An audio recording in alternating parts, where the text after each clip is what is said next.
From blazing trails with the Italian national team and making a name for himself in the circuits of prestigious clubs like Manchester City and Inter Milan, to posing fans with the question of why always me, to straight up karate kicking a teammate, and to helping his team to 4th place in the Turkish League. I guess. This is the story of Mario Balotelli, a humorous yet melancholic anecdote of the time racism and needless hate killed our beautiful game, and the day a promising career was grasped by the throat, held in the air, and choked to death. That was extreme, but you get the point. Before we get started with Indian Kid Talks About Soccer on the internet, a quick reminder to like and share the video, as well as a humble request to subscribe to the channel. To be honest, there isn't much in it for you, but if you like the content, then why not? With the growing subscriber count, I feel more and more motivated to expand the channel to greater heights and roll out higher quality content for the entirety of the now 27 people who watch my videos. And before any of my school friends start bullying me in the comments, just remember, it's 27 more than you have. But anyways, let's get started. Born with the name Mario Barwua on August 12, 1990 in Palermo to Ghanaian immigrant parents, young Mario found himself in a troublesome household dynamic at the tender age of 2 years old when his parents proved unable to pay for his healthcare needs. His parents had no choice but to give up his custody. Balotelli was adopted by a family in Brescia, one of the richer parts of northern Italy, and lived under parents Silvia and Francesco Balotelli. Originally it was just for the weekends, but eventually Mario had to move in with the Balotellis permanently. To this day, Mario Balotelli still remembers how hard it was for him at such a fragile age. They say abandonment is a wound that never heals. I say only that an abandoned child never forgets. But one thing we have to keep in mind is that Mario Balotelli is a bit of an OG gamer. His early life made people question his status as an Italian, but technically he was born in Palermo, so I'm just saying. This doubt led to the struggle that his career would eventually become. His parents were good to him, and Mario nurtured a deep care and affection for his mother and father, even dedicating his goals that put Italy in the final of Euro 2012 to his foster mother Silvia. Despite health complications at an early age, the young boy's talent shone through on the football pitch, and he treated it as an outlet. Even his teachers conceded that Mario struggled with an identity problem when he was little. He asked me more than once if his heart inside his chest was also black, said his teacher Tiziana Gatti later on. Mario made his way through the ranks and divisions of domestic football, playing for a number of Serie C teams in his youth until making his first A division appearance for Inter Milan in 2007. Mario didn't waste any time and quickly put his footballing talent on display for the entire world to see. Mario Balotelli became the apple of every footballing eye after his electric performance against Juventus in the quarter-final match of the Coppa Italia, and was immediately called up to play for the Azzurri. However, Super Mario's performances on the football pitch, while being enough to attract fans, also attracted the haters. More often than not, the player was reminded of his skin tone and his heritage. There are no black Italians. This message was perpetuated with extreme hostility towards the player. He still continued to be better than ever. He scored a brace in the 2012 European Championship semi-final to win the match for Italy. This did not mellow the reaction from the fans, though. They continued to shout jeers and taunts in every game, making suggestive monkey noises and throwing banana peels at him. All of this was too much to handle for young Mario. He continued to put on a show for the fans who had come to support him. In an interview with ESPN FC, Balotelli said, "The talent God gave me is beautiful and wonderful, but it is difficult because you are always facing other people keen to judge you. There are few people with such talent, so there are few able to judge what I am doing." But the fans didn't care. In their eyes, Mario was an immigrant, an imposter, and a threat to their way of life. According to thefamouspeople.com, the racial abuse started when he was at the tender age of 18, playing for Inter Milan in Serie A in a game against Juventus. Mario did not get any relief from the frequent racist chants that were directed at him during most of his matches. Juventus fans chanted racist lines against Mario even when he wasn't on the field.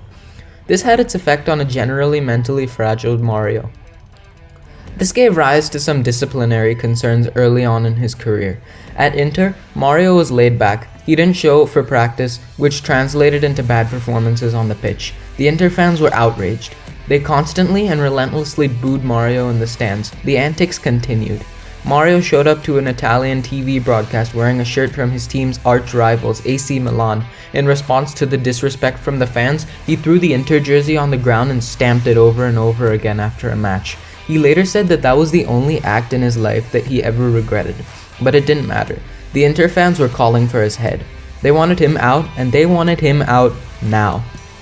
In the summer of 2010, Balotelli signed for Manchester City and quickly got to work under a new head coach, utilizing the team that supported him and tearing up the Premier League, recording multiple goals in both the English and Champions League fixtures.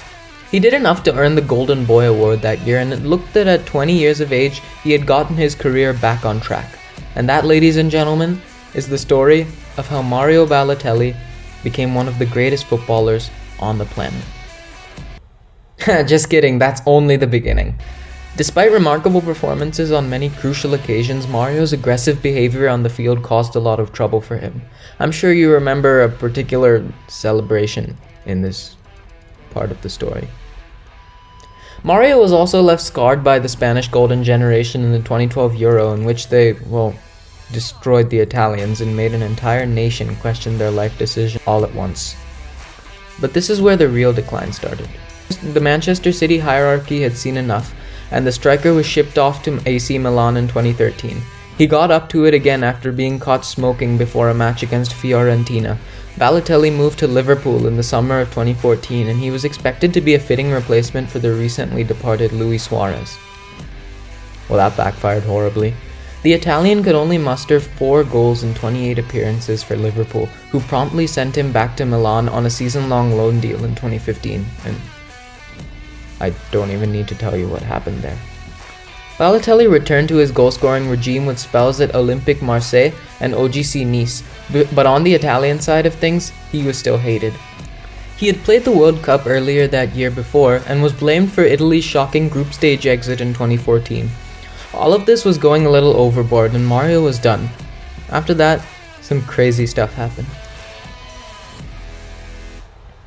A mentally damaged Mario did absurd things, including denying the custody of his biological child, but eventually obtaining him after a positive DNA test, throwing darts at a fellow player at training camp, karate kicking a fan in the head, and even setting off fireworks in his bathroom.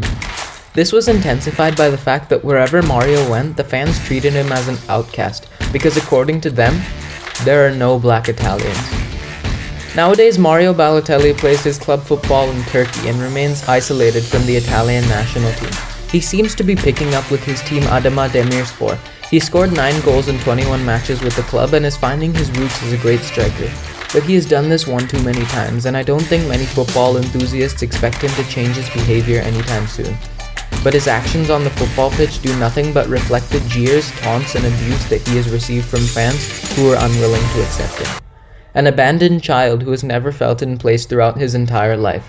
A man who has been an outcast with his peers for a while now, made worse by the fact that the fans would never let him forget it. Mario Balotelli's tale is the story of how football showed one of its most ugly faces and destroyed a man who many regarded as a potential Italian legend. This is the story of the time our beautiful game turned ugly, and the time when the spirit of football would forever remain contaminated because the amount of suntanning that an individual possessed would be allowed to dictate his life. In the words of Balotelli himself, "I'm a naturalized Italian, but I'm from Ghana. I was abandoned by my parents and adopted by 2 angels. I suffer with racism every day. I'm the first black to wear the jersey of Italy. I'm not angry, but my life experiences make me act differently from other people. Try to learn more before you criticize me. You can't delete racism, it's like a cigarette. You can't stop smoking even if you don't want to. And you can't stop racism if people don't want to. But I'll do everything I can to help."